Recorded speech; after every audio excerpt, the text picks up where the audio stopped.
जगत्प्रभुं देवदेव मननन्तं पुरुषोत्तमं तुवन्नाम सहस्रेण पुरुषः सततोत्थितः तमेव चार्चयन् नित्यं भक्त्या पुरुषमव्ययम् ध्यायन् स्तुवन् नमस्यन् च यजमानस्तमेव च अनादिनिधनं विष्णुं सर्वलोकमहेश्वरं लोकाध्यक्षं स्तुवन् नित्यं सर्वदुःखातिगो भवेत् ब्रह्मण्यं सर्वधर्मज्ञं लोकानां कीर्तिवर्धनं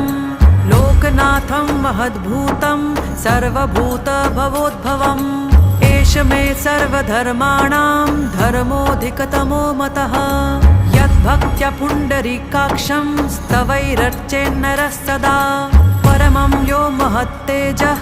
परमं यो महत्तपः परमं यो महद्ब्रह्मा परमं